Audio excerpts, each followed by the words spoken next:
Lucas 22. El complot para matar a Jesús.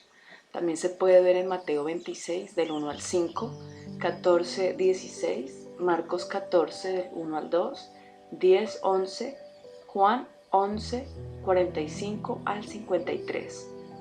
Estaba cerca la fiesta de los panes sin levadura, que se llama la Pascua, y los principales sacerdotes y los escribas buscaban cómo matarle porque temían al pueblo. Y entró Satanás en Judas, por sobrenombre Iscariote, el cual era uno del número de los 12. Y éste fue y habló con los principales sacerdotes y con los jefes de la guardia de cómo se lo entregaría. Ellos se alegraron y convinieron en darle dinero, y él se comprometió y buscaba una oportunidad para entregárselo a espaldas del pueblo. Nota, véase Mateo 26 del 3 al 5, 14, 16, Marcos 14 del 1 al 2, 10, 11. Institución de la Cena del Señor. También se puede ver en Mateo 26 del 17 al 29, Marcos 14 del 12 al 25, Juan 13 del 21 al 30, 1 Corintios 11, 23 al 26. Versículo 7. Llegó el día de los panes sin levadura, en el cual era necesario sacrificar el cordero de la Pascua. Y Jesús envió a Pedro y a Juan diciendo: Id, preparadnos la Pascua para que la comamos. Ellos le dijeron: ¿Dónde quieres que la preparemos? Él les dijo: He aquí, al entrar en la ciudad os saldrá al encuentro un hombre que lleva un cántaro de agua. Seguidle hasta la casa donde entrare. Y decid al padre de familia de esa casa: el maestro te dice: ¿dónde está el aposento donde he de comer la Pascua con mis discípulos? Entonces él os mostrará un gran aposento alto ya dispuesto, preparad allí. Fueron pues y hallaron como les había dicho, y prepararon la Pascua. Véanse Mateo 26, 17 al 19, Marcos 14, del 12 al 15. Versículo 14. Cuando era la hora, se sentó a la mesa, y con él los apóstoles, y él les dijo: cuánto he deseado comer con vosotros esta Pascua antes que padezca, porque os digo que no la comeré más hasta que se cumpla en el reino de Dios. Y habiendo tomado la copa, dio gracias y dijo: tomad esto y repartidlo entre vosotros, porque os digo que no beberé más del fruto de la vid hasta que el reino de Dios venga.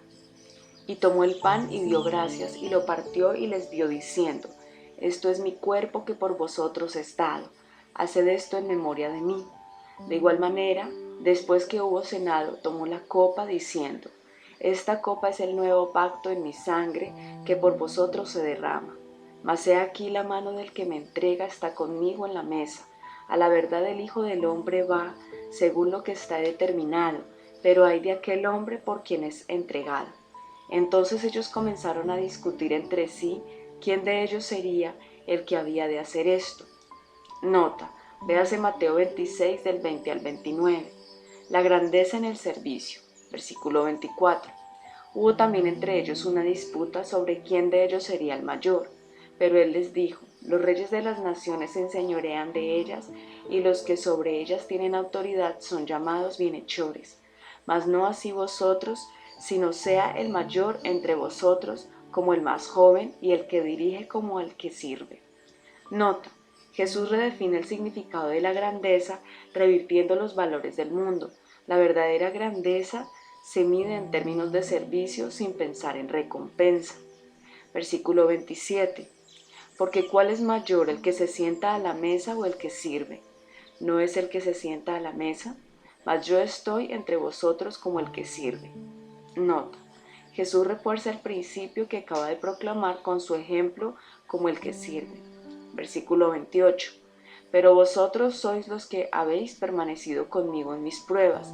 Yo pues os asigno un reino, como mi Padre me lo asignó a mí, para que comáis y bebáis a mi mesa en mi reino, y os sentéis en tronos juzgando a las 12 tribus de Israel.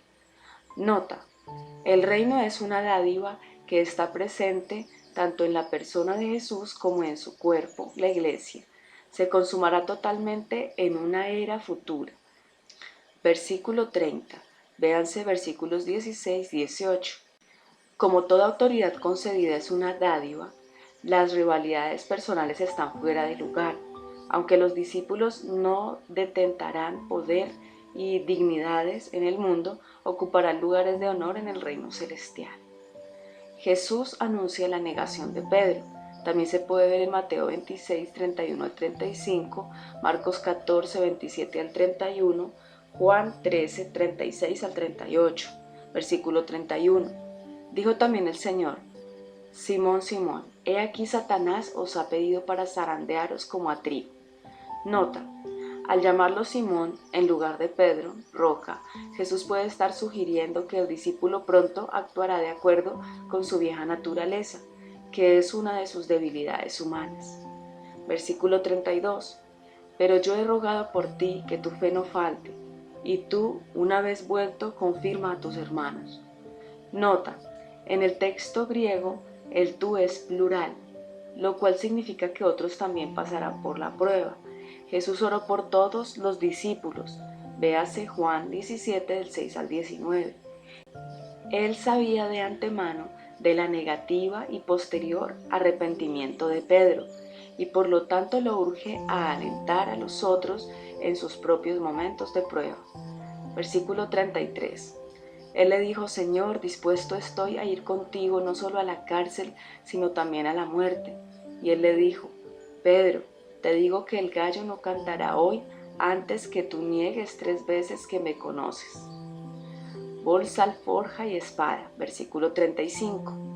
Y a ellos dijo: cuando os envié sin bolsa, sin alforja y sin calzado, ¿os faltó algo? Ellos dijeron: nada. Nota: riqueza literaria. Faltó.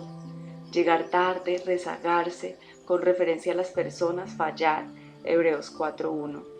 Ser uno inferior, 2 Corintios 11:5, estar en necesidad, estar corto de algo, Mateo 19:20, Romanos 3:23, versículo 36, y les dijo: pues ahora el que tiene bolsa, tómela, y también la alforja, y el que no tiene espada, venda su capa y compre una.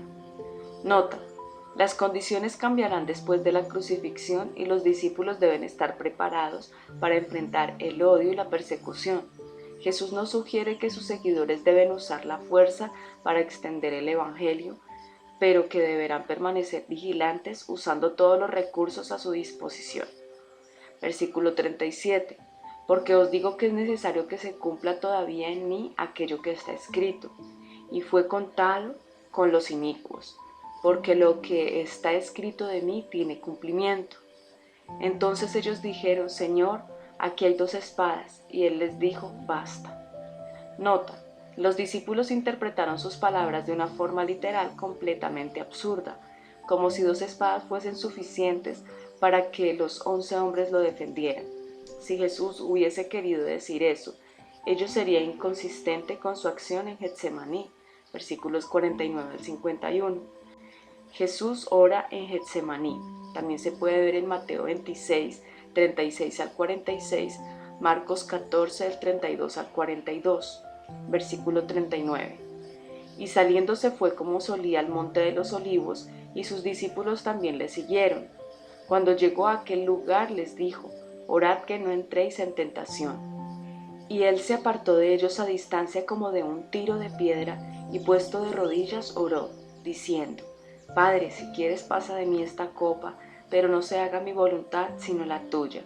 Y se le apareció un ángel del cielo para fortalecerle. Y estando en agonía, oraba más intensamente, y era su sudor como grandes gotas de sangre que caían hasta la tierra. Cuando se levantó de la oración y vino a sus discípulos, los halló durmiendo a causa de la tristeza, y les dijo: ¿por qué dormís? Levantaos y orad, para que no entréis en tentación. Nota: véase Mateo 26 del 36 al 46. Arresto de Jesús. También se puede ver en Mateo 26 del 47 al 56, Marcos 14 del 43 al 50, Juan 18 del 2 al 11. Versículo 47. Mientras él aún hablaba, se presentó una turba, y el que se llamaba Judas, uno de los 12, iba al frente de ellos y se acercó hasta Jesús para besarle. Entonces Jesús le dijo: Judas, ¿con un beso entregas al Hijo del Hombre? Viendo los que estaban con él lo que había de acontecer, le dijeron: Señor, ¿heriremos a espada? Y uno de ellos hirió a un siervo del sumo sacerdote y le cortó la oreja derecha. Entonces respondiendo Jesús dijo: basta ya, dejad. Y tocando su oreja, le sanó. Y Jesús dijo a los principales sacerdotes, a los jefes de la guardia del templo y a los ancianos que habían venido contra él: ¿como contra un ladrón habéis salido con espadas y palos? Habiendo estado con vosotros cada día en el templo, ¿no extendiste las manos contra mí? Mas esta es vuestra hora y la potestad de las tinieblas. Nota: véase Mateo 26 del 47 al 56. Dios le concedió autoridad temporal al enemigo. Pedro niega a Jesús. También se puede ver en Mateo 26 del 57 al 58, del 69 al 75, Marcos 14 del 53 al 54, 66 al 72 y Juan 18 del 12 al 18 y del 25 al 27. Versículo 54. Y prendiéndole le llevaron y le condujeron a casa del sumo sacerdote, y Pedro le seguía de lejos.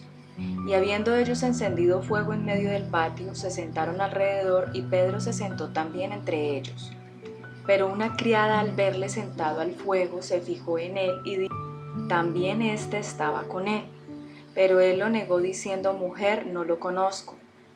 Un poco después, viéndole otro, dijo: tú también eres de ellos. Y Pedro dijo: hombre, no lo soy. Como una hora después, otro afirmaba, diciendo: verdaderamente también éste estaba con él, porque es Galileo. Nota: el acento de Pedro lo traicionó. Mateo 26, 73. También lo identificó un pariente del siervo que él atacó en Getsemaní. Juan 18, 26. Versículo 60. Y Pedro dijo: hombre, no sé lo que dices. Y enseguida, mientras él todavía hablaba, el gallo cantó. Entonces, vuelto el Señor, miró a Pedro, y Pedro se acordó de la palabra del Señor que le había dicho: antes que el gallo cante me negarás 3 veces. Nota: la mirada de compasión de Jesús tocó el corazón de Pedro. Más tarde el Señor manifestó su misericordia al aparecer delante de Pedro antes que de los demás apóstoles, después de la resurrección. 24:34, versículo 62. Y Pedro, saliendo fuera, lloró amargamente. Jesús escarnecido y azotado. También lo podemos ver en Mateo 26 del 67 al 68, Marcos 14, 65, versículo 63. Y los hombres que custodiaban a Jesús se burlaban de él y le golpeaban. Y vendándole los ojos le golpeaban el rostro y le preguntaban diciendo: profetiza, ¿quién es el que te golpeó? Y decían otras muchas cosas injuriándole. Jesús ante el concilio. También se puede ver en Mateo 26, 59 al 66, Marcos 14, 55 al 64, Juan 18, 19 al 24, versículo 66. Cuando era de día se juntaron los ancianos del pueblo, los principales sacerdotes y los escribas, y le trajeron al concilio diciendo: ¿eres tú el Cristo? Dínoslo. Y les dijo: si os lo dijere, no creeréis. Y también si os preguntare, no me responderéis, ni me soltaréis. Pero desde ahora el Hijo del Hombre se sentará a la diestra del poder de Dios. Nota: esta declaración se refiere a Daniel 7:13. Da lugar a un clímax. Jesús sustituye Hijo del Hombre por Cristo. Versículos 67, 69. Y habla de su futura y victoriosa parousia, arribo y presencia en gloria.